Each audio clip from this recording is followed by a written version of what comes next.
Good evening and welcome to tonight's edition of The Probe. Well, it started as a $100 million project, then became $350 million interdenominational cathedral project with seating capacity of 5,000 people, a Bible museum, among others. Well, it's supposed to be a spiritual home for the nation, expected to provide a great church for national purposes, the house of the Lord where Ghanaians of all denominations gather to worship, reflect, celebrate, and even mourn. It was conceived as a physical embodiment of unity, harmony, and spirituality. The cathedral will be the nation's ceremonial landmark, Ghana's mother church, where all denominations are welcome to gather, worship, and celebrate in spiritual accord. This is contained on the website of the National Cathedral. Well, it's also targeted to be completed in March 2024. But the big but here is the controversy that surrounds it. It continues to surround it. Normally, the building of a cathedral shouldn't generate such controversy. At least, my Bible tells me that Solomon's temple, as elegant and enchanting as it was, did not attract such public and interest or controversy. But here we are, the cacophony of voices, both of approval and of dissent, over President Nanado's cathedral, or appropriately called the National Cathedral, are as loud as the sound of many cymbals put together, trumpets, and of course horns as well, that will be played to herald its opening. That is, if it gets built, finished, and opened for worship, amongst others. Tonight we ask why we don't need a cathedral, because we have been told why we need a cathedral. We ask who should pay for a pledge made by a king to a god in the absence of the people. Why should we build what we don't need? How a cathedral could transform our failing economy. These and more are the questions that have come up so far. Welcome to The Probe. My guest tonight is the ranking member on the Foreign Affairs Committee of Parliament, North Tongue MP, Samuel Okudzeto Ablakwa. We also have reactions so far, hearing from the Finance Ministry and the Board of Trustees of the National Cathedral, what they've told us so far. You want to stay with us here on the JoyNews channel, also on Joy 99.7 FM. We are also live on myjoyonline.com, your social media platforms, and yes, I see all your questions and comments. I'll definitely get to them. I am MFR Paul. We'll be right back and we'll get talking. Stay with me.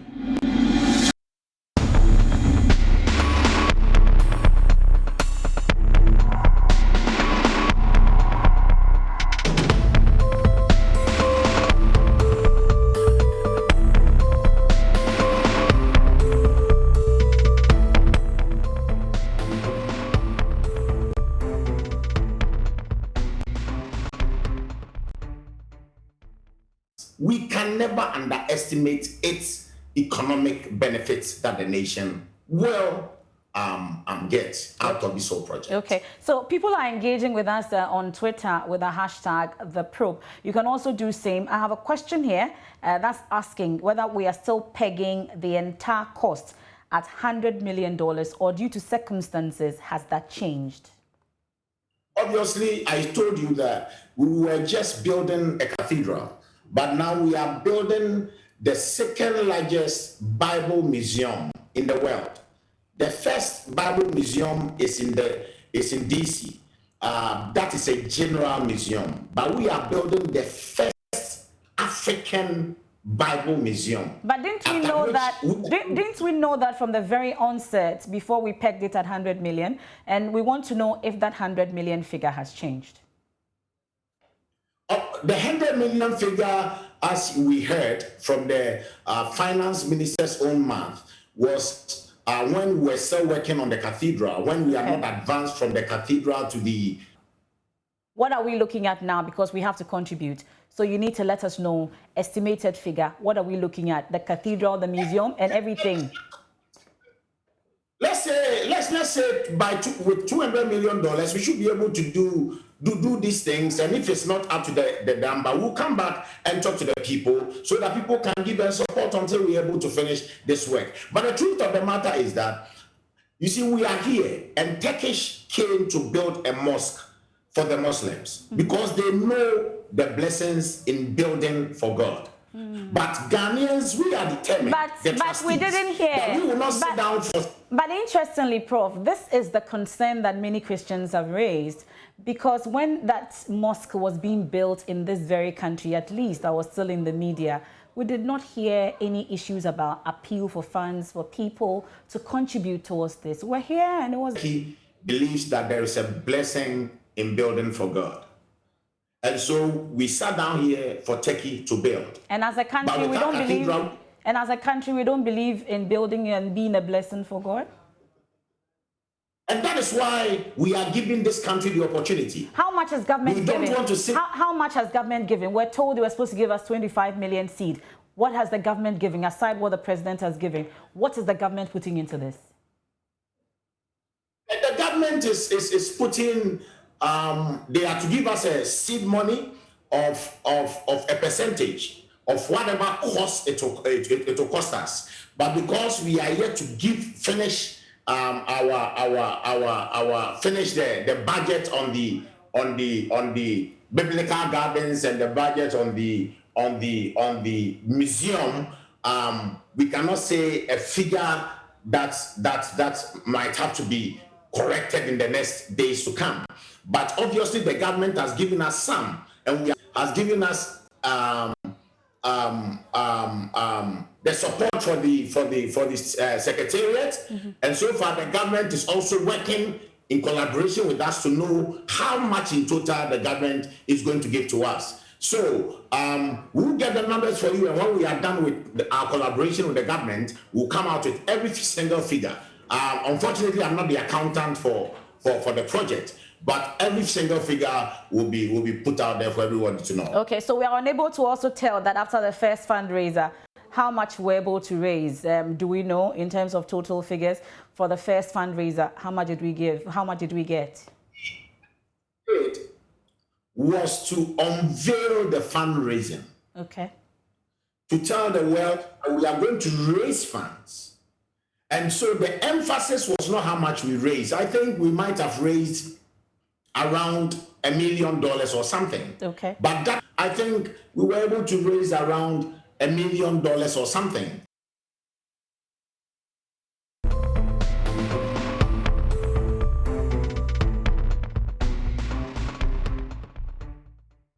So that's the secretary to the Board of Trustees, Prophet Kusi Boateng, there speaking to us last year.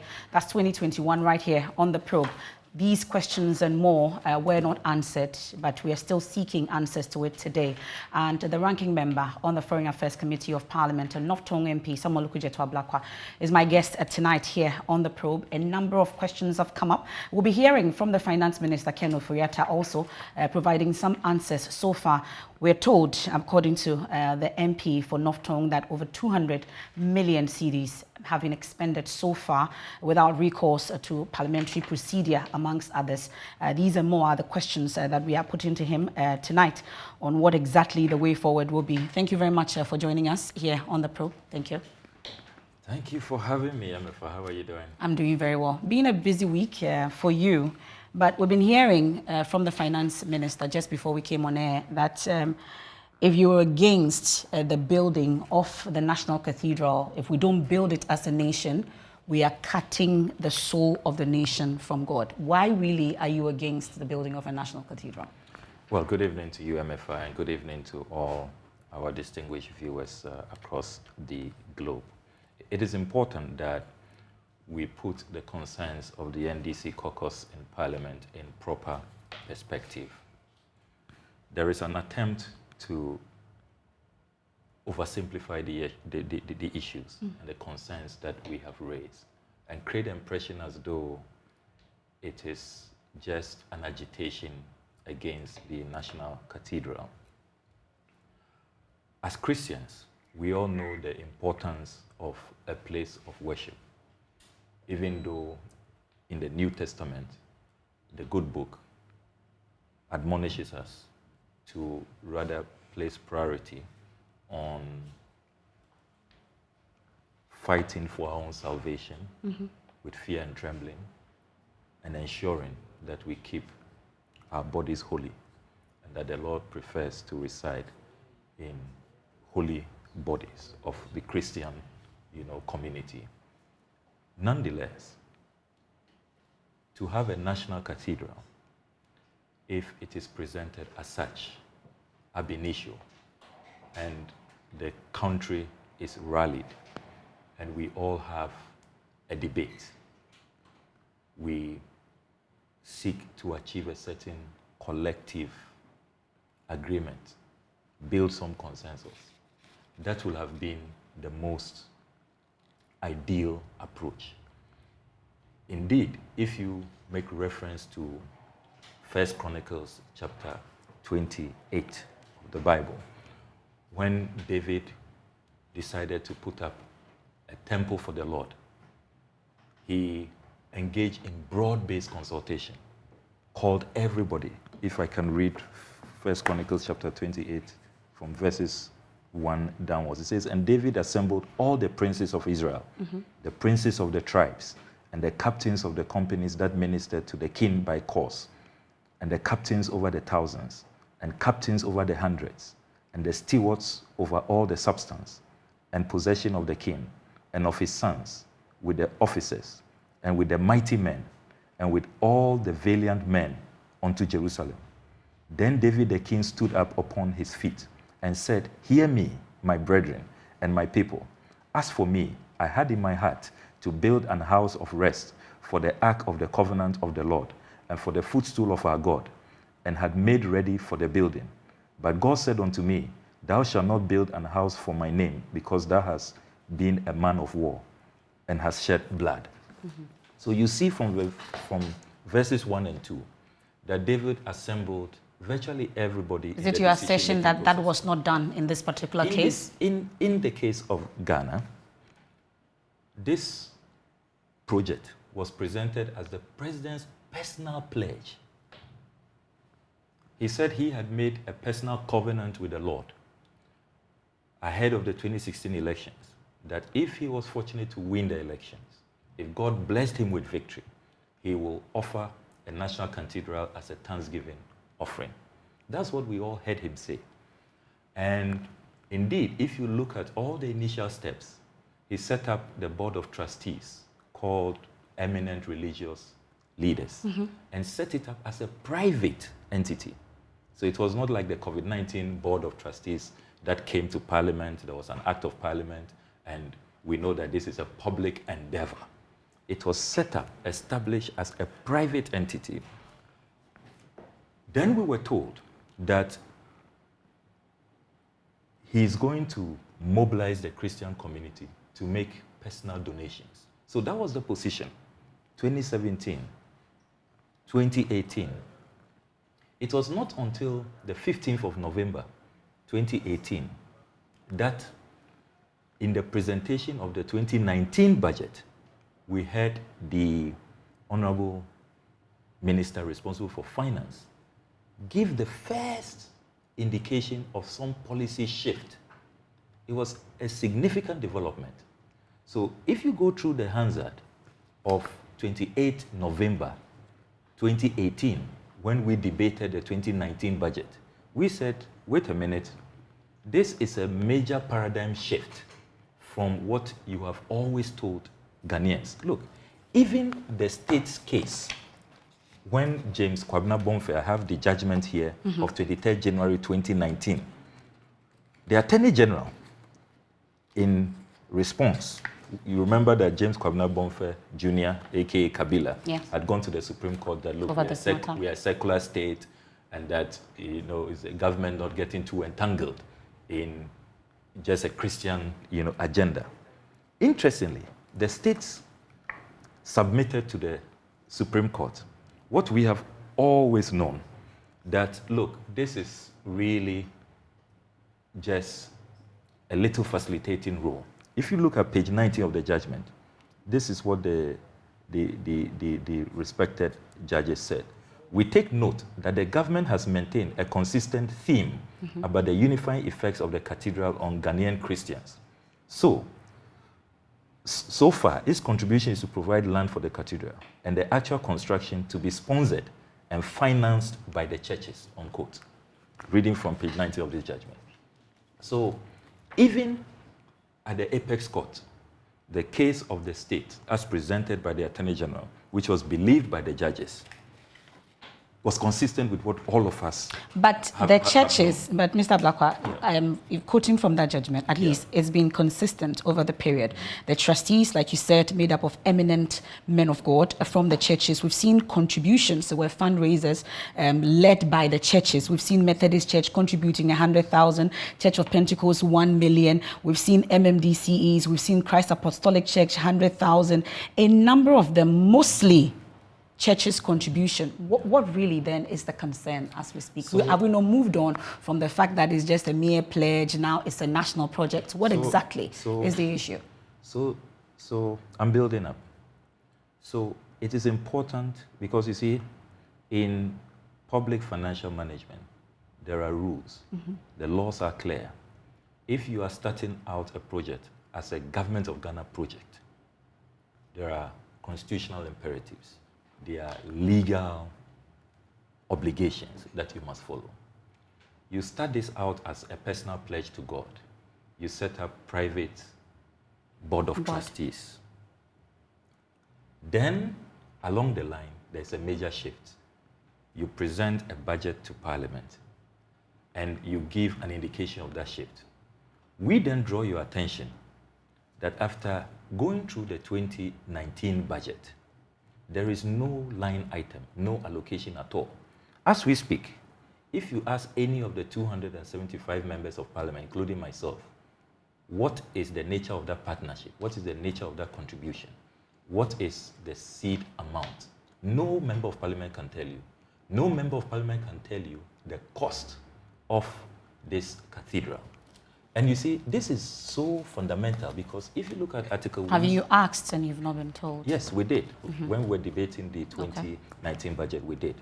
And you see, this is absolutely crucial because now that you come into the realms of using public funds, because remember that we have intercepted documents which we have been serializing, and there is more to come, which confirms that so far, at least 200 million Ghana cedis of taxpayer funds have been used for this project. It comes as a shock to us in Parliament when we know that Article 178 of the 1992 Constitution is very clear. It provides no monies shall be withdrawn from the consolidated fund except A, to meet expenditure that is charged on that fund by this Constitution or by an Act of Parliament, or B, where the issue of those monies has been authorized, I by an Appropriation Act, or II by a supplementary estimate approved by resolution of Parliament passed for the purpose, or III by an Act of Parliament enacted under Article 179 of this Constitution, or IV by rules or regulations made under an Act of Parliament in respect of trust monies paid into the Consolidated Fund. So Article 178 of the Constitution is so clear, and this is fundamental. You cannot touch public funds. You cannot take out money from the Consolidated Fund if you don't have parliamentary approval. Even if it's a special project at the presidency, as we've been told, as part of some of the explanations that have come up since the documents came up? You cannot. Public funds, no matter which cost center is spending public funds, whether it's the presidency, whether it's a ministry, a department, or agency, nobody is exempt. Nobody is above the laws of our country. You require parliamentary approval. And that is why up to now, more than 2 weeks, we have been asking, where did you get this authorization? What is your legal basis for going into the Consolidated Fund and drawing down such huge sums of money? First, 125. Actually, at the time, if you look at the exchange rate, it worked out to 142.7 million, Ghana cedis. Then another 25 million Ghana cedis.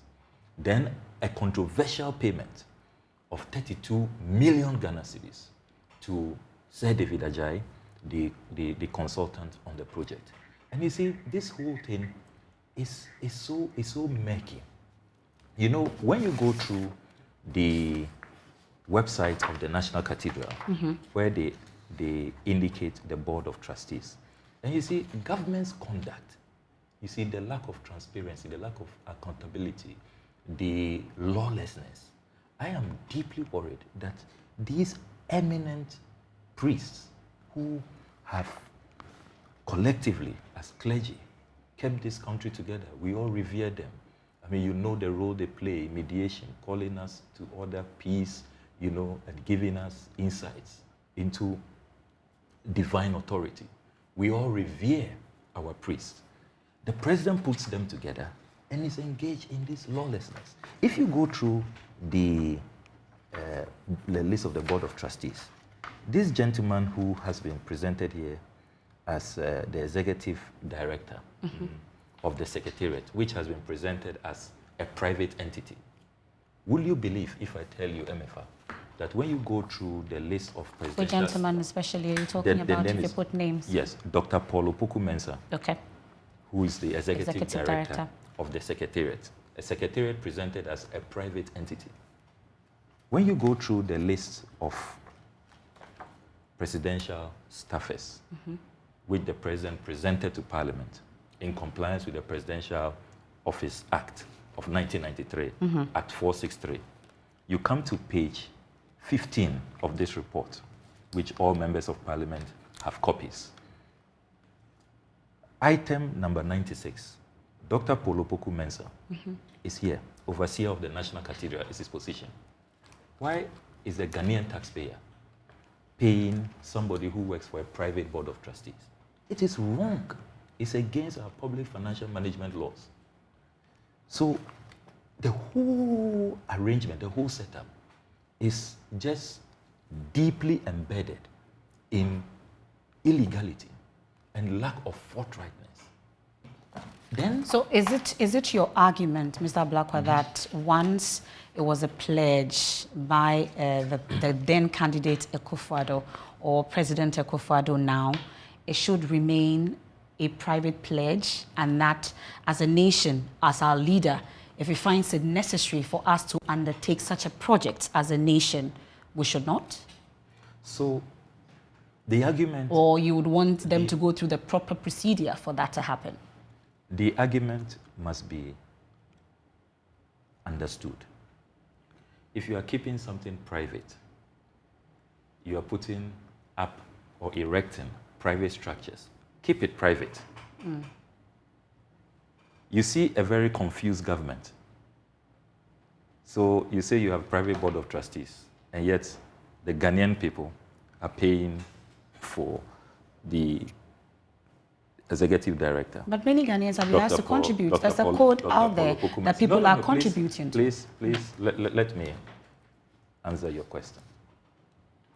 And so, government is not able to be clear whether this is private or it is public, even though it has set it up as private. And you see, when you set something up as private, it's away from public scrutiny. Parliament cannot summon them, cannot go through their books. The Auditor General is virtually, removed and all of that. And yet, we are paying key officials there. And now, we are seeing an egregious violation of Article 178, where public funds, huge amounts of public funds, are being doled out, siphoned. And what my checks indicate that it's not even all the funds, that go through this entity. I am not surprised that there is quite, an uneasy calm at the board of trustees. Is there? There is. And I can confirm to you that one eminent priest has walked away. From the board? From the board. Which priest is this? The revered Reverend Mensa Otabil. It's no longer, the whole year he's not attended meetings. He's walked away. It's not clear what his reasons are and all of that, but he's giving indication. And that is why I am shocked that even as of this evening, if you go on the website of the National Cathedral, they still have Reverend Mensa Otabil, Pastor Mensa Otabil, General Overseer of the International Central Gospel Church, as a member. Well, the fact that he's not attended meetings the whole year, maybe he has not officially communicated that he's no longer a member of the board. I'm confirming to you that he's walked away. Okay. And I will not be surprised if in the coming days you see more of that. Remember that this week, when Reverend Opune Frimpong spoke to the morning show, he indicated that he's shocked at all the revelations that I have been putting out, that when they met with the president and later on with the chieftaincy minister at the time, the Honorable Jamesi, it was made clear to them that and he was in charge of the Christian yes, Council back then. And he was in charge, that this was a private initiative. So he is surprised that there are all of these revelations, there are all of these major withdrawals from, you know, the consolidated fund. And he's been asking that, look, government must really speak out. If it is, he also wanted the trustees yes, to also come out and speak about exactly, it. That if it is that there's a change in position, government has taken over, as he puts it, if government has taken over the project, government should let the good people of this country know. So you see, the position must be made very clear that as we speak, the kind of constitutional arrangements we have, which allows for a parliament to be able to monitor and track projects, to track government expenditure. There's a reason why Parliament must approve your expenditure. And when you come back to Parliament for a renewed allocation in a new fiscal year, the Parliament then goes through your expenses to see how you spent what was approved for you in the previous year. That is why if you go through all of the reports, copies of which I have here, from the Office of Government Machinery, even though government is saying that, I've heard the Deputy Finance Minister say that, you know what, this expenditure is taking place at the Office of the President, and there's nothing untoward. And accountability will be provided in the mid-year budget review, he says. We have put out documentation which shows that there have been major withdrawals from the consolidated fund, at least from 2020. They should have been accounting to Parliament long ago. When they came for more funds to spend in 2021, you go through what they presented to Parliament as all of what the Office of the President did. They left out the National Cathedral. It wasn't in there. It wasn't in, no mention. When they came for the 2022 budget approval, all of what they have done in 2021, again, I have that report here, no mention at all of National Cathedral, how much has been spent, and the fact that they are now, as it were, heavily funding this project by the Office of the President. By using you know, public funds. No mention at all. It doesn't feature. And you see, look, you are building the house of God, a temple. If there is any project which we must approach with a lot of purity, a lot of holiness, a lot of lawfulness, righteousness, it is this project. Okay. Well, I'll hold you on there, right there. Let's just hear from the Finance Minister, because I see a lot of questions also that we'll get into, a lot of questions for you. But just so you ponder over this, at the last count, because I've been monitoring the documents that you've been putting out, at the last count it was a little over 2 million. Do we have more than that? Yes, we do. Okay, we'll get back to you on that. But let's hear from the Finance Minister, Ken Ofori-Atta. 5 million CDs on the National Cathedral, which is 1/1000th of what we do. Now, if you begin to look at the total statement, look at this tripod, at any point in time, we should be making progress toward it so that we have a holistic way of developing in a sustainable way. And strongly, we believe that there are, beyond the economic benefits that I can outline as a finance minister, is clearly the issue of building a righteous state, in which then the Lord promises that all these other things are added on to you. Well, let me ask this question then, because the current macro indicators, inflation, COVID, Ukraine war, all of these things are going on right now. Yeah. And there's the concern that in times of volatility, maybe one should not be engaging in ambitious projects such as this. I know you mentioned here that it's I forget the fraction. 1/1000 of what we have done. But many people are saying that should we be persisting in doing such a project now, when we may have habilitation, when we have children still sitting under trees rather than in classrooms, why this priority when there are so many others out there? I think that's the question that we would like. I think it's a fair question, and therefore the statistic I've given you will indicate how much we are spending. The question is, if you are building a holistic society for growth and development, should you not take care of all the elements, maybe in different proportions? So let's say the Cathedral of Milan took 200 years, you know, and others have taken 3-4 years, Yamoussoukro, etc. So maybe that will be the debate, but to actually think that that part of our life is not necessary is cutting away the soul of the spirit and spirit of the country. About $350 million that we are going to spend over this period. It's not only sort of a space called the Cathedral that we have a Bible museum and we have biblical gardens, which then sort of creates a destination for people to answer the Yamoussoukro question. It's not just a place to go and pray, but to celebrate issues as Paul has mentioned, and to also bring serious learning on the issue of biblical truth to us and create a center. At this point in time, Doc, Africa is becoming, you know, the main source of missionary activity globally.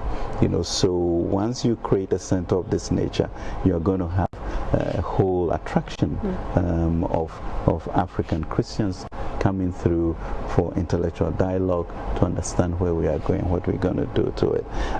So the critical question comes is, should we or should we not? And I keep saying that you can't cut the third leg off and expect a sustained growth. Now the question about how you then fund it, you know, and what is it that the state can afford, and therefore in looking at the strategy that trustees, there's mass mobilization locally, there's external push for that. There are the churches who have to do that, so that, like the cathedral that was built in Milan, everybody participated. And I think it's important, you know, for us Christians to look at the opportunity at this time to be part of building a monument or celebrate places such as Saudi and Israel, etc. I'm confident that we will also be.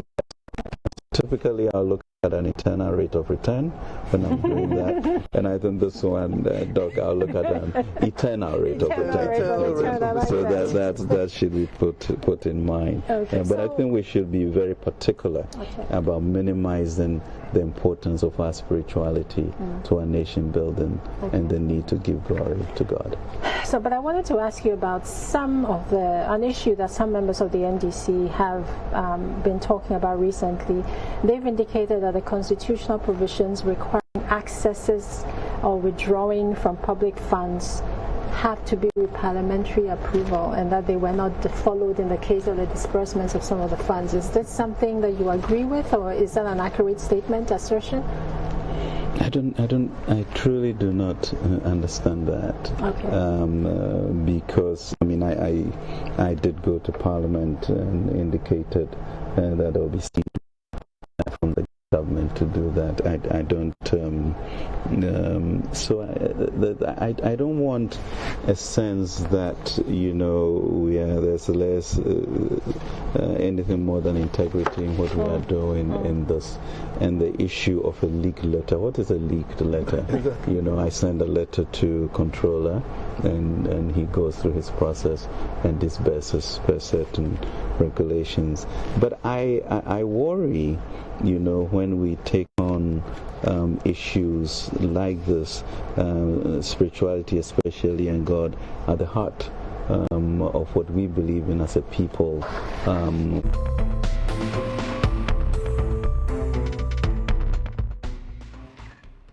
So that's the finance minister speaking a while ago on GTV's Talking Point, raising some of the issues. So the main questions about the monies that have been drawn down so far, whether the project is now a national project or remains a personal one, are still issues that we're hoping that he'll be responding to us. And when he does that, we'll get to you on it. We'll get into your questions shortly, the first batch of them already.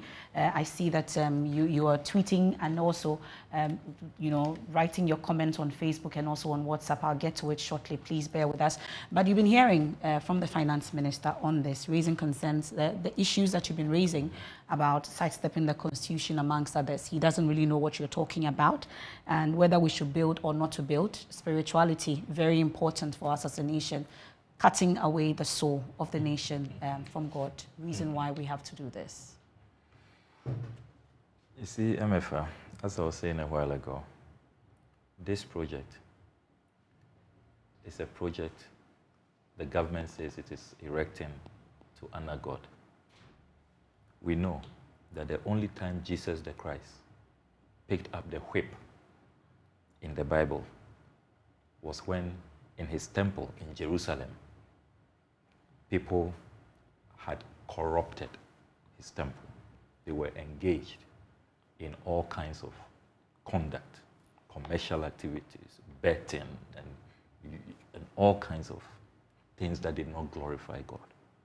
And that's the first time in the Bible we saw the righteous anger of Jesus the Christ, picking up the whip. What are you driving at? And lashing those who had defiled the temple of God. So we know as Christians that when it comes to the temple, God's place of worship, you must proceed with utmost holiness and purity. Listen to the Honorable Finance Minister. He can't answer the question. You come to Parliament in 2018, 15th November, and give an indication that now the President is proposing a partnership. If you read paragraph 157 of the Finance Minister's speech, the President is proposing a partnership where the state will provide some seed money. Seed money, yeah. How much is that seed money? I'm disappointed that the journalists did not follow up with the obvious question. How much is the seed money? Look, I have here the 2022 budget. If you go to page 264, you've heard the President describe this project as his priority of priorities. You go through the entire priority projects of the President, what is known as the flagship programs, Appendix 6. There is no mention of the National Cathedral. You find free SHS here, you find LEAP, you find Maslock, you find Planting for Food and Jobs, and we have the allocation. So if it is LEAP, it's 197.5 million. If it is free SHS, it's here as 2.29 billion. If it is business development initiatives, it's 15,535,000. You don't have any provision whatsoever. In all of the budgets, I have all of President Akufo-Addo's budgets here from 2017 to 2022, in flagrant violation of Article 178. Then, the crucial question of cost. How much? And if you listen to the interview, you see that he shies away from giving us specific numbers and says, 1,000 of public expenditure. What does that mean? What does that translate into? We are constructing a project which clearly now has become a burden to the taxpayer. How much is it? I have here the finance minister himself on the 14th of November 2019 told your colleagues here at JoyNews that the National Cathedral will cost $100 million. Then I have another press cutting here. Again, my journal line, Secretary to the Board of Trustees says the National Cathedral will cost $200 million. Yeah. 1st August 2021. That's on the probe when he came on that day. Yes. Then I also have here Peace FM Online, National Cathedral project to cost $250 million. This is the third figure. And this was put out by Chairman of the Board of Trustees, Apostle Professor Opoku Onyena.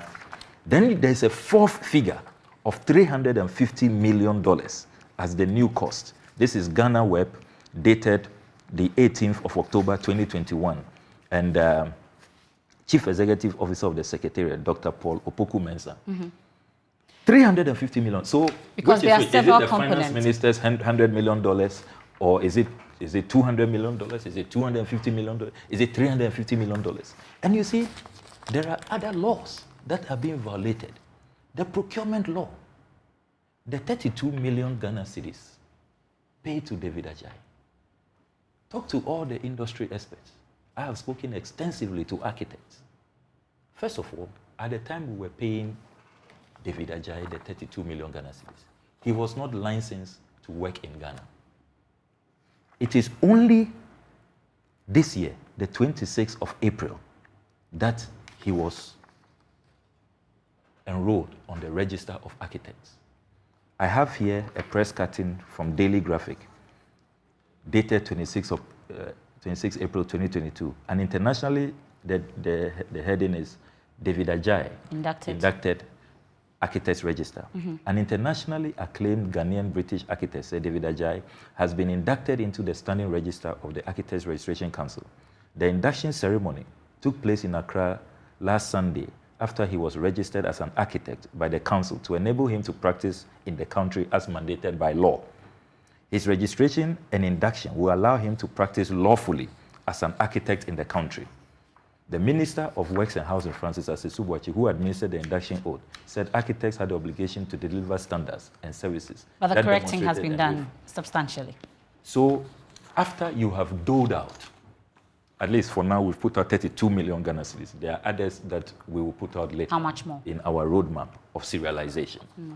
So how is it that this country, which is governed by law, I have here the Architects Decree 1969, the NLC Decree 357.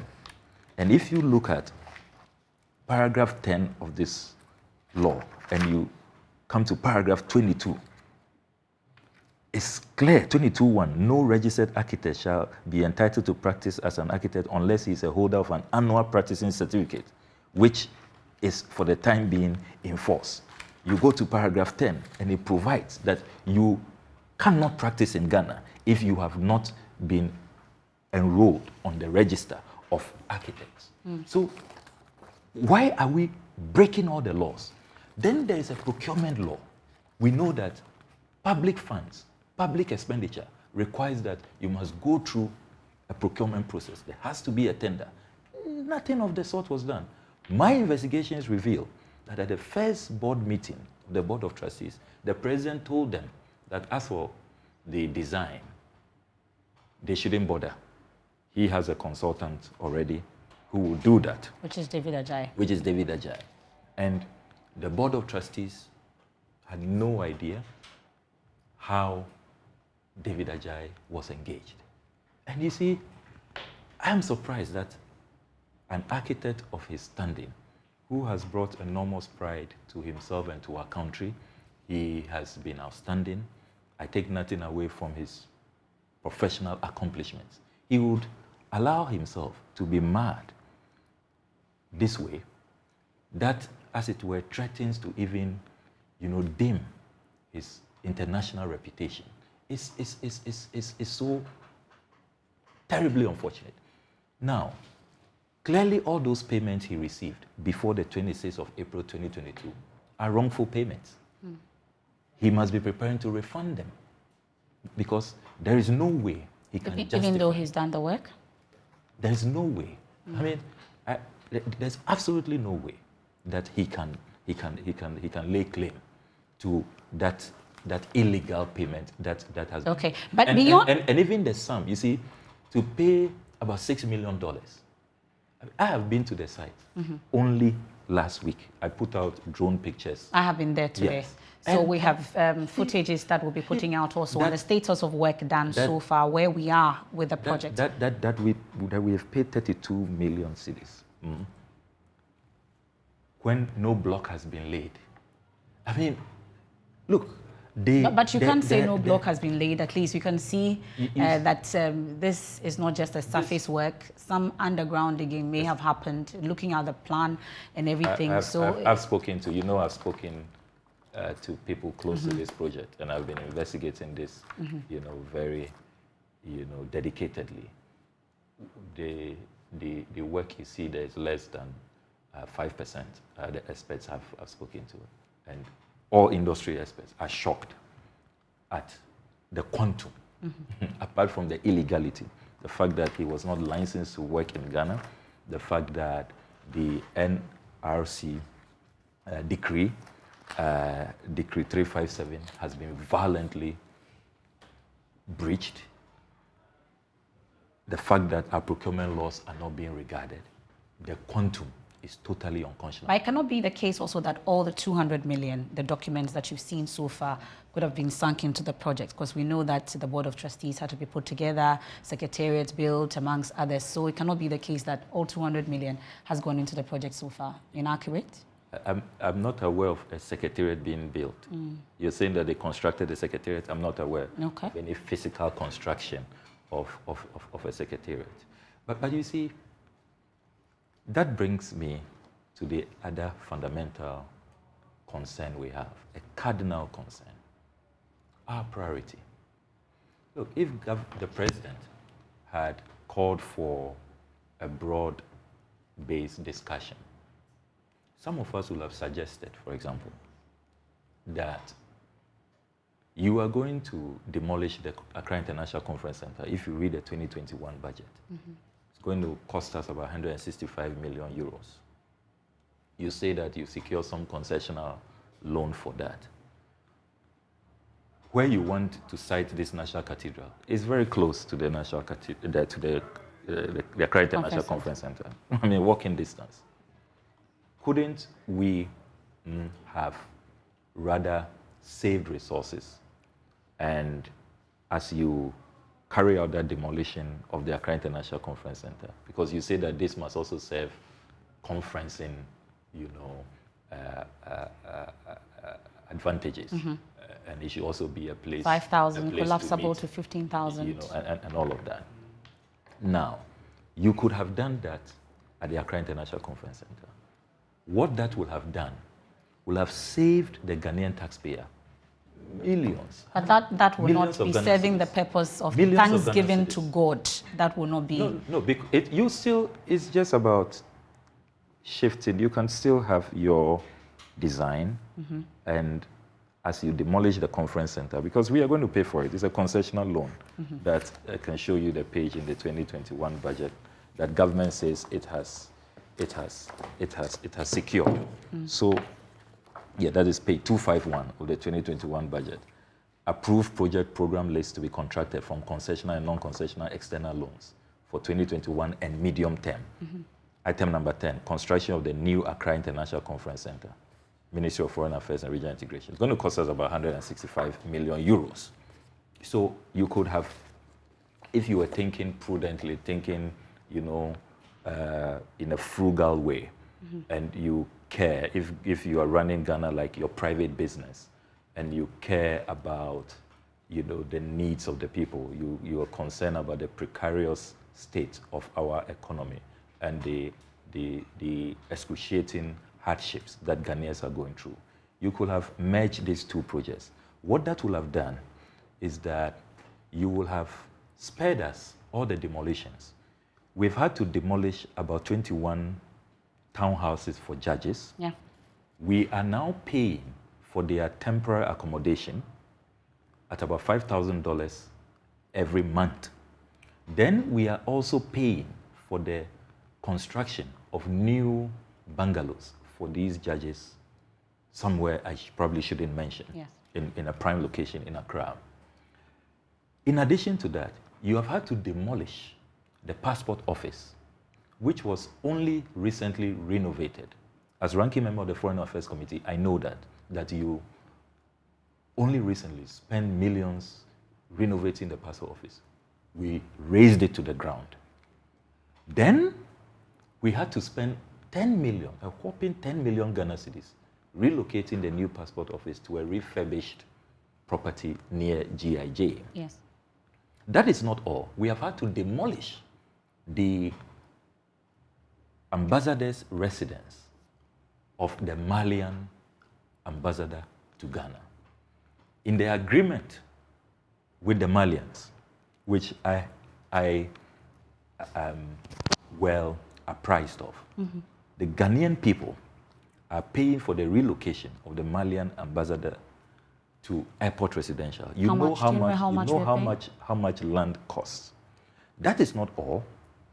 He has only recently been shown the bare land. We are going to have to build an ambassador's residence for him. So all of these costs, that is why at the end of the day, the 200 million Ghana cedis we put out is nowhere near how much actually. At the last count, how much have we pumped into this so far? And in the course of this week, you'll be seeing new revelations. I mean, you'll be surprised to see what other state agencies were asked to also do. You know, what were they asked to do? Which is public funds. Because I've seen that regional coordinating councils in the eastern region, they contributed some amount of money. Is that replicated in all the regions? Yeah, there are parastatals, state agencies who have. They've all been taxed. Who have taken out public funds and given it out for this project without recourse to parliamentary approval, without recourse to our financial laws in this country. And you wonder what is going on. You wonder what is going on. And you see, if there is any project which should be far removed from the usual shenanigans of corruption, of underhand dealing, you know, self-dealing, conflict of interest, lack of transparency, lack of accountability, it should be this project. At least we should fear God.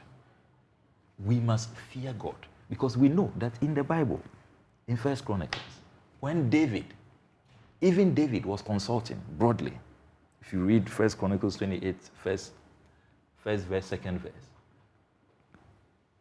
the good Lord said, not you. You are not even worthy. You've shed blood. You've done a number of things that are not, you know, holy. Stay away. Your son, Solomon, will build it in my honor. Yeah. So this is a project that should have been approached, you know, with a lot of holiness and purity. In those consultations, we would then have decided, you know, as a country, how do we pace ourselves? You see, this mad rush to demolish properties, I mean, the way we waste money in this country. Look, this is a country that, as we speak, Get Fund is owed over 948 million.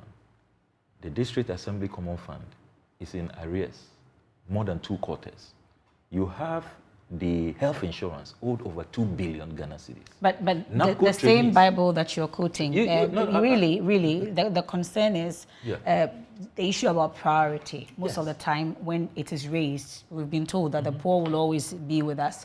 And then also, it doesn't stop us from building a house of God just because there are other projects. But we'll get into questions that you've sent in. But let me just add that on the Facebook page of the National Cathedral, April 28, 2021, frequently asked questions. There's one question that was asked, which says, what is the actual role of government when it comes to the National Cathedral? And the response there is, the role of the state includes the appointment of the architect, setting up the secretariat, the land, and its preparation, and seed money. Well, there also, we do not have the amount in terms of the seed money, but subsequently, we heard the chieftaincy minister back then mention that some 25 million cedis was supposed to be the seed money. Subsequently, we've been asking... He said dollars. Exactly. We've been asking exactly how much has been pumped into this. You have been telling us about some 200 million, but the assurance we've been giving is that in the mid-year budget review, including the fundraisings that has happened over the period, because the trustees have not been able to tell us how much money exactly has been, realized from the fundraisings that has been done. We know it's been replicated in the various regions as well in terms of this fundraising, but these are questions that are still begging for answers. But let me get into your questions so far. But I must say also that we have some time given to us to continue, but our radio audience will leave us at 9, and so that the walk of Jesus will happen. But we'll get into the questions and then we'll continue right here on the JoyNews channel, also myjoyonline.com. We'll start with Edgar's question. It says, aside from the numerous public agitations and commentaries, what will the minority do to push for accountability? Is the key question for Edgar. Senam says, the Finance Ministry says the funds that have been realized are from the presidency's vote on goods and services. Does it settle your concern about unapproved expenses? Hashmin says, isn't the NDC concerned that this campaign against the construction of the National Cathedral could have dire political consequences for you? Kweku on WhatsApp says, apart from the 200 million cedis realized, government gave prime area land, demolished houses and rebuilt them elsewhere, all to construct the National Cathedral. Does he have an understanding of a total cost of government involvement? That's Kweku's question. Edwin says, is he and the minority satisfied with the answers that have been given so far by government? Well, the first batch of questions here tonight. Edwin, I'm sure we'll start with Edwin's question there, asking if you are satisfied. At least you've been hearing from the Finance Minister a while ago, and before then, since you've been serializing, there have been a number of responses that you've been getting from the Finance Ministry. So we'll start with Edwin's question. We can touch on a number of questions if you can give us brief answers to them. We are not satisfied at all. The Finance Minister has left us more confused. He has been very vague, very evasive. He has not dealt with the issues at all. As we speak, we do not know how much that seed money is. As we speak, we do not know the cost of this cathedral project. We do not know the full extent of exposure on the Ghanaian people. We do not know how much the Ghanaian taxpayer is being called upon. And then the legal authority. What was the legal basis, that the Finance Minister stood on to withdraw money from our consolidated fund in the face of Article 178? He has not responded to those issues. The procurement question. Why was Sir David Ajay just handed out money without going through the procurement processes? That has not been addressed. Why was Sir David Ajay given this contract at the time that he was not licensed? Okay, so more questions for you on that. But let me just wrap up with our radio audience. We'll have to leave you. A Walk with Jesus starts right after this in a few moments. But for our Joy News and on TV and other affiliates across the country, myjoyonline.com and social media, it's still The Probe here on the Joy News channel. My guest is the ranking member on the Foreign Affairs Committee of Parliament and MP for North Tone, Samuel Okujeto Ablakwa. We've been talking about the National Cathedral, a personal pledge now turned national project, and matters arising. We're still yet to hear from the trustees on this. He's been also revealing that there's some uneasy calm among the Board of Trustees. I must say also that we've been trying to reach them, but it's been difficult to get hold of the Board of Trustees. We are told that in the coming days, there will be statements that will be issued from them. But we've been answering your questions. We've tackled Edwin's questions, and Kweku's question is asking, apart from the 200 million released that you've been talking about, we know that the demolitions amongst others that you've talked about. So are you able to add some more monies in terms of how much more we've been expending on this? Yes, we have. I'm afraid I would have to write in Evans, right? No, that's Kweku's question. That's Kweku. That there are more financial exposures. The Ghanaian taxpayer has paid far more than the 200 million Ghana cedis we put out. Is it not, are the donations part of it? Because there was a short code. Many of us contributed to that. The church has also been contributing. No, outside that. Outside the donations. Outside the donations. Okay. I'm sorry, I would have to depress him, but there's been more exposure to the Ghanaian taxpayer. Up to how much more? 50 million, 25 million, 200 million more? Far in excess of that. You should be preparing your mind for hundreds of millions more. Yeah, that's how scary it is. And okay. Well, Senam says, the Finance Ministry says the funds have been released from the Presidency's vote on goods and services. That is settle your concern about unapproved expenses. No, you say no? No, it doesn't. You see, I have been involved in approving at least 10 major budgets. I'm leaving out the media review budgets that we approved in Parliament. I'm in my third term. And infrastructure, there are rules, there are budget guidelines. Infrastructure is captured under CAPEX. It's never placed under goods and services. So that is even an afterthought. Okay. And it's a wrong classification. But that's what we're told by the Deputy Finance Minister. Yeah, and it's shocking that this is coming from somebody who works at the Finance Ministry. Infrastructure cannot be under goods and services. It should be under CAPEX. Having said that, I have here the report that they presented when they accounted for the 2020 expenditure, the year that on the 29th of October, I have that warrant signed by the finance minister asking the Comptroller Accountant General to release 142.7 million Ghana cedis here, signed by the Honorable Ken Ofori-Atta.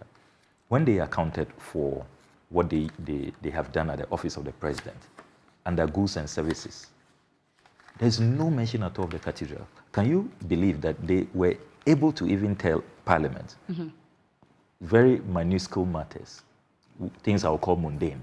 The Office of the President procured office equipment and machinery made up of Honda motorcycles, vehicles, scanners, walk-through detectors, and computers and printers for the smooth operation of the presidency.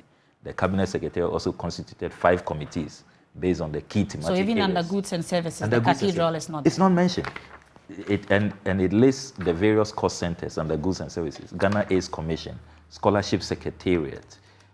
Then you have the MASLOC, Internal Audit Agency, State Protocol Department, Council of State, Ghana Investment Promotion Center, Nation Builders Corps, Inner City and Zongo Development, National Identification Authority, State Institutions and Governance Authority, SIGA, Special Development Initiatives.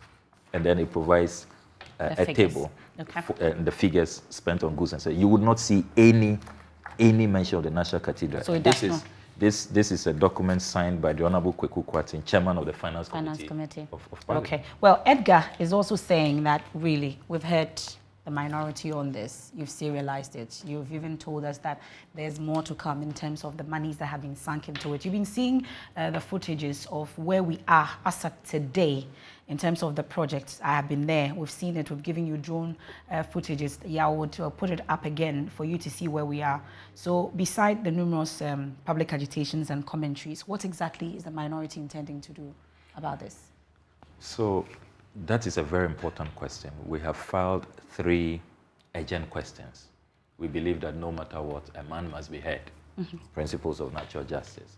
So the Honorable Kwame Agboja, MP for Adaklu, who interestingly practiced as an architect in the UK, when he returned to Ghana, he had to, in compliance with the NRC decree 357, had to register, go sit for exams, meet the demands, including paying, the relevant fees and all of that, to get onto the register. So he has filed a question on the procurement breaches. Then I have filed 2 questions. One on the construction, the total cost of the project.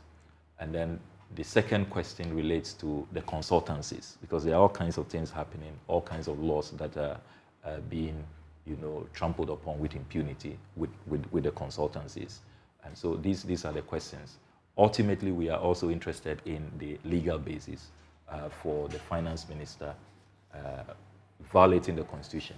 Remember also that another constitutional provision which has been breached is Article 1815. And if you read the Waterville judgment, it's clear. People think that it's just about loans, international loans. But any international business transaction, these companies that we are engaging, particularly Rebate Company Limited, it's not a Ghanaian entity. Even at the time Ajayi was asked to operate in Ghana, his company was not registered in Ghana. It's an international transaction. In the Waterville judgment, the Supreme Court has made clear that all of these international transactions must come to Parliament for parliamentary approval. There was no recourse to that. It's been flagrantly violated. Okay. Well, yeah, let's get into the next part of questions. Then we go on our Facebook page as well, live questions that are also coming up right there. We'll get into it. So this is from, okay, it doesn't have a name. It says, isn't the government right when they say the minority and others against the construction of the National Cathedral cannot dictate for government what its priority should be? is one. And then Dede says, how far is he willing to take this fight? He's been speaking about filing urgent questions in Parliament. Sumaila says the finance minister is expected to answer questions in Parliament. Will this be part of the issues you'll be pushing for answers on? Well, he's just been speaking on that. Lord also says, is he one of those who think the trustees should come out and speak given all the inconsistencies?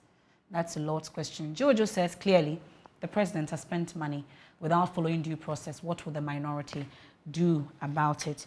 Well, these are some of the questions that have come up. Yeah, we'll take us onto our live feed also and take some of the questions that you're putting on as we discuss the issues. Well, we've seen urgent questions being filed, especially in the case of the presidential jets, for instance. We're told it's an issue of national security. We didn't really get much when it comes to the questions that we filed. How hopeful are you that this time around it will be different? We have served notice that we are dead serious on this matter. The good people of this country will not forgive us. We will be derelict if we do not pursue this matter vigorously with all the might we can muster. That is our mandate under the Constitution as a parliament. I have heard even colleagues on the MPP side say that, look, the finance minister will have to provide the answers. Last week, I heard the Honorable Collins Adumaku-Mensah say that I'm a member of the Finance Committee. I'm seeing all these documents that Okujato Ablakwa is putting out for the first time. I really think the Finance Minister must speak to these matters. And there is no member of Parliament, whether MPP, NDC, who can answer the questions that we have been raising. So it should tell you that we are in a big mess. The rot is stinking, is putrefying. Now, we intend to go beyond the questions after we have heard him.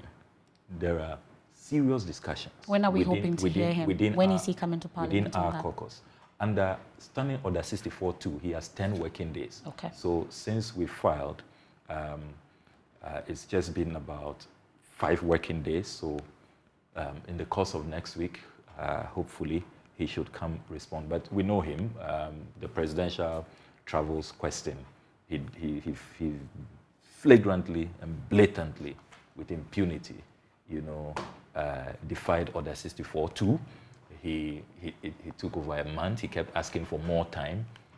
When he finally showed up after 7 weeks, he said that he's not seized with the answers. Something he should have told us right from the outset. And he then redirected us to national security. So this is a government that clearly transparency and accountability is not their friend, it's not in their DNA, and it's a shame for people who promise to protect the public purse. This is not how you conduct yourself. That is why we are determined that even beyond the urgent questions, fortunately we have the numbers to initiate a vote of censure. That is to remove him from office. And the indications are that we will start that process. And hopefully, our colleagues, because it will come down to a secret vote. What will the removal of the finance minister from office do to the issues that you have raised and the concerns that you have raised about this particular Are you suggesting, therefore, that as public officials, when we violate the Constitution in such an offensive manner, there should be no consequences? We take an oath to be law-abiding. I mean, this is a country where you go to Insawam, you see plantain thieves, you see fowl thieves, who are languishing. And he just gets removed, and that's it. For years, So these are grave violations that must not go unpunished. And you see, we must ensure that there is deterrence so that never again, look, elsewhere, to the extent that this is even the president's project, it is the office of the president that is engaged in this illegality. Office of the president releasing money without recourse to the Constitution, recourse to the procurement laws of our country, and other laws to architects who are not qualified to practice in Ghana at the time. It will have been the basis for impeachment. Others have been impeached for far, far less in other jurisdictions. Impeached for far, far less. The Watergate scandal, Nixon didn't do anything close to what President Akufo-Addo has engaged in. And I think that as the discussions unfold, we are likely to make incursions into his office as well. Okay. Well, so there was one question without a name that's asking whether government is right when they say the minority and others against the construction. I would find out if you're really against the construction of a cathedral in itself, or it's just the processes and the questions that you're raising. They say you cannot dictate for government what its priority should be. So these are very important questions. First of all, nobody is dictating to government. This is a democracy. And people who speak that way sometimes forget that we are in a democracy. In a democracy, if really this is not some authoritarianism or some fascism or some totalitarianism, you do what the people want. It's not just about we are government and we do whatever. It's not your money. It's a democracy. You're only employees of the people. So nobody is seeking to, as it were, dictate to government. But we just expect that in a democracy, you will do what the people want. Remember that this pledge was not in the MPP manifesto.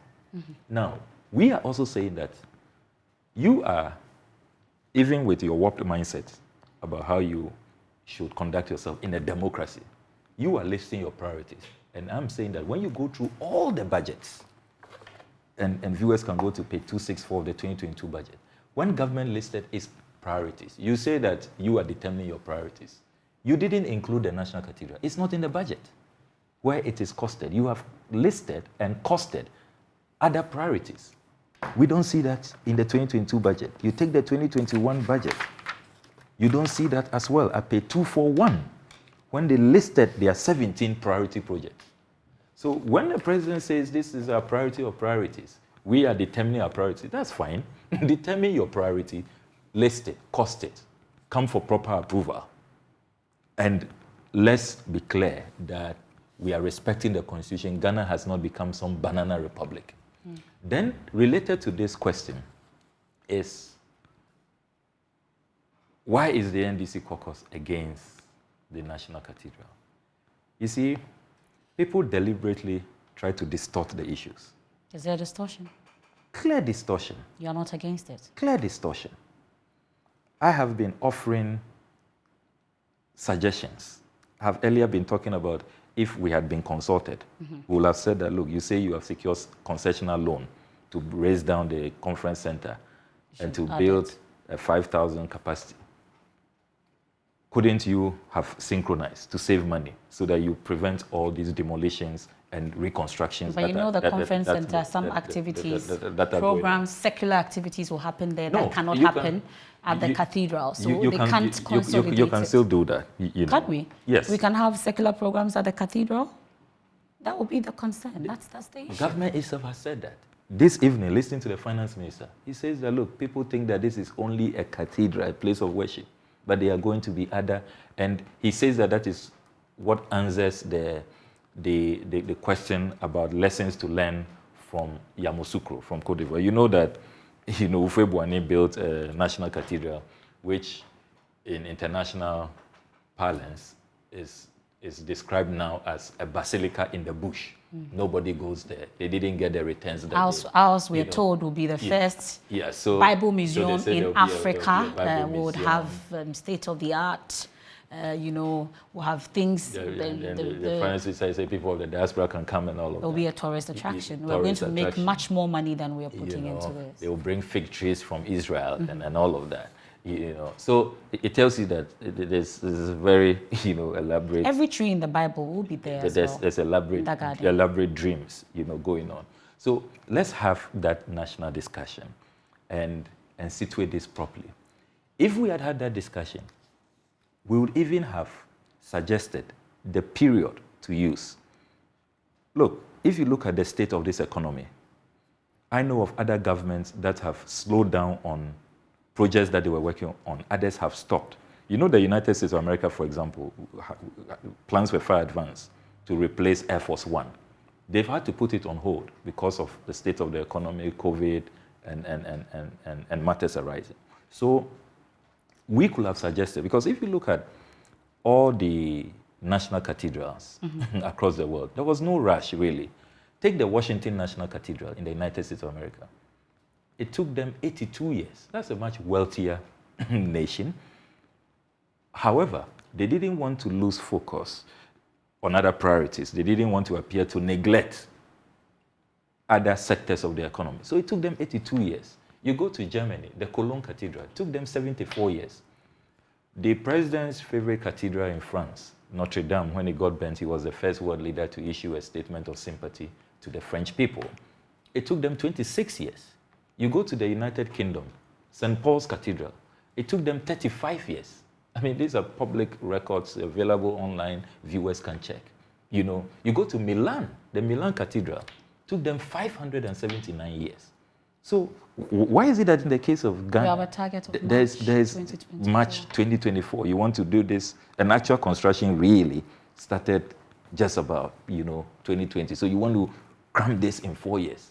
You can't compare the size of your economy, to all of these countries who took longer periods so that they could also take care of other things. And we know as Christians, in Matthew chapter 25, from verses 31 to 46, that Jesus, the Christ himself, said, look, on the judgment day, people will receive the shock of their lives because he was naked, they didn't clothe him. He was thirsty, they didn't feed him. He was hungry, he was thirsty, they didn't give him water to drink. He was hungry, they didn't feed him. He was in prison, they didn't visit him. He was destitute, they didn't care for him.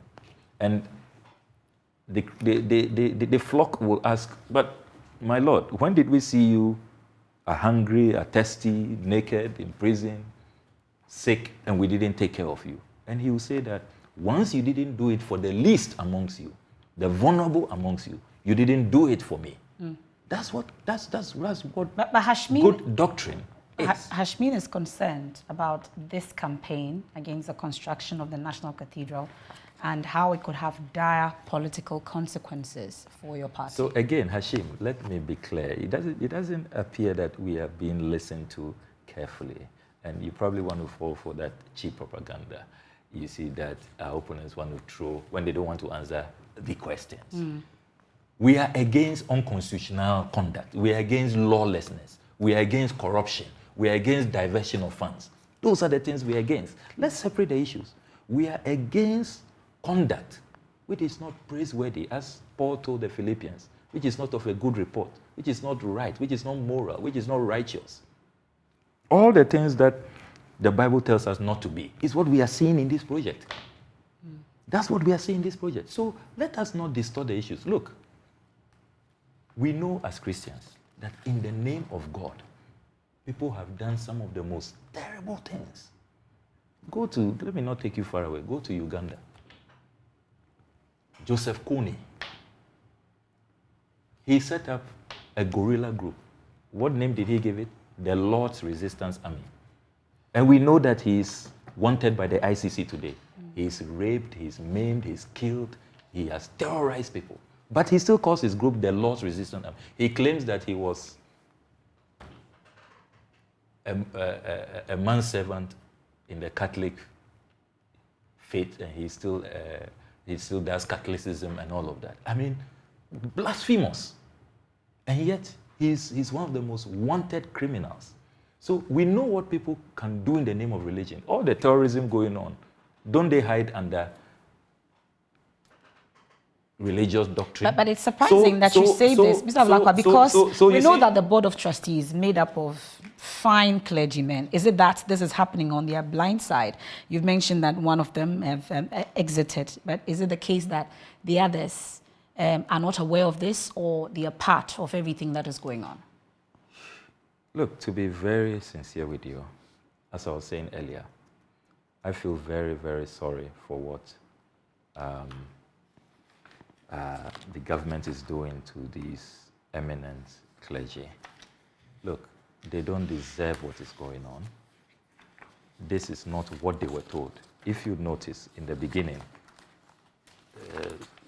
the revered Archbishop Duncan Williams, for example, was one of those who stated publicly that this cathedral project. He doesn't even understand why people are speaking against it, because it would not be public funds.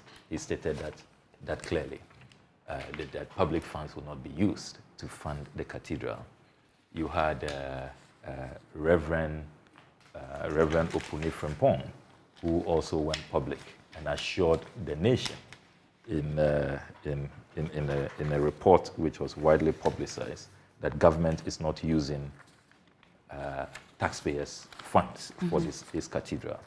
Indeed, if you read through the transcript of Reverend Dr. Opuni Frimpong's interview, he says that, quote, "It will be important for the trustees to provide clarifications on the matter for Ghanaians." Then he continues, "So far, I have only heard the side of the story from Honorable Ablakwa. The current trustees of the cathedral must quickly come out and tell us whether they have received the money or not, whether churches are building the cathedral or now government has taken over. I want to hear their side of the story. What has changed? What have they received? What have they not received?" He said in an interview with JoyNews on Wednesday, June 8th. The former secretary under whose tenure the cathedral project was birthed says government, at the initial stages of the project, said it will only be a facilitator while the churches provide funding for the project. The then Minister of Chieftaincy and Religious Affairs, Honorable Kofi Jamesi, was one of those who explained to us again and again that the churches in Ghana are going to build the cathedral and not the government, unquote. So you see Reverend Dr. Opuni Frimpong's frustration. So our issue must be placed in proper context. If this is no longer a private project, we can see that it's no longer a private project. You don't build a cathedral on deception, on lies. Come clean, be frontal, be forthright with the Ghanaian people. Let us all understand that, look, now, probably because of the state of the global economy, the fundraising hasn't gone as you expected, and that now it is a government of Ghana project. Put it in the budget. When you are listing your priority projects, let it be there. Let us know the cost. We can all then agree even how we pace ourselves if we really think that we need this national cathedral to be constructed by government, because there are others who have also come up with very interesting ideological and constitutional arguments that we are a democracy, we are not a theocracy. If you look at the whole concept of national cathedrals, it started when there was no separation between church and state, before the Treaty of Westphalia, 1648. So that history is important. It is really a relic of that era where there was really no separation, what Edmund Beck will call politics and the pulpit mixing. But now you have, some governments, despite the fact that there's now this separation and all of that, and we also admit that we are a very religious people. I have even heard some people try to compare what is going on now with the national mosque. Let's be clear, for the national mosque, it was not a government of Ghana project. Even the Turkish support was not Turkish government. It was a foundation in Turkey, a family that really, very endowed. They build mosques across the globe. So let's not, mix the issues. So people are even going beyond what we in the NDC caucus and parliament are doing, and even raising fundamental questions. We have not gone that far.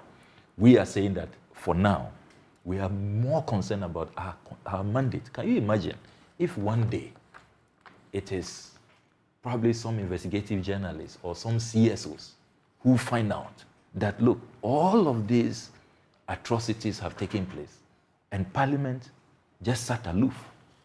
We did not assert our authority. The whole principle of checks and balances. Parliament exists to hold the executive in check, to demand accountability, and to ensure that the Constitution is respected. You checked your responsibility. How will we look? Okay. And what would the Ghanaian people say? So people should not, this is not... So it's not a case that you are just picking and choosing. Yes. You are not picking and choosing which issues to hold government accountable Exactly. We're demanding accountability across board, and we are saying the Constitution should be respected. And as Christians, We want to go into a temple.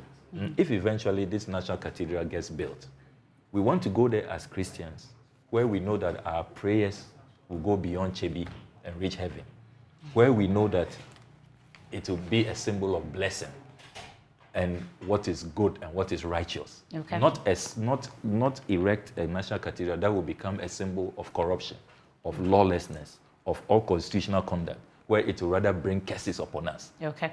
Well, in wrapping up, though, I see an interesting one asking if you ever donated to the project. Through contributions in the church. Short codes? And yeah, not short codes, but I've been to various church services. You know that as MP, we attend lots of these church events where we are called upon to contribute. So yes, within that context, I have not used the short code. So if you track, you would not GRA would not be able to show me contributing, but through attending church services, we have contributed. Okay, so Ghanaians should be hopeful that we are going to get to the bottom of this particular issue. Absolutely. Not just the public, show and all that. Absolutely, absolutely. They should be rest assured, because we do not want to let the Ghanaian people down, and we do not want to let the Almighty down. We cannot do that. And I believe there's a certain, you see, I have been engaged in a lot of courses, even the presidential travels and all of that. And to be sincere with you, the rate at which information flows and how people just freely reach out, the whistleblowers who are multiplying on a daily basis, I believe strongly that the good Lord has his hand upon this campaign. Remember that when the good Lord does not really support, see how he stopped David when David was not considered pure and holy enough to build the Lord's temple. So I believe deeply, I'm being spiritual here, that the good Lord endorses this campaign and has been very supportive. Sometimes we are shocked at where people come and leave documents with in our pigeonholes, and we're surprised where it's coming from. And we do our checks, we do our validation, and so we can only thank the good Lord and pray that he will continue to bless our campaign towards accountability and ensuring that government is honest and sincere with the people. It's no longer a personal pledge, it's a national project. Say so, be frontal about it, do the right thing, follow the constitution, follow the procurement laws. That's how we wrap up. Unfortunately, we'll have to wrap up at this point. And you can see the quantum of documents that he came with tonight on the probe. Many thanks for your company. That's the ranking member on the Foreign Affairs Committee of Parliament and North Tonga MP, Samuel Okujetua Blakwa. Many thanks for your company tonight. Another edition of the probe comes your way, same time. Have a good evening.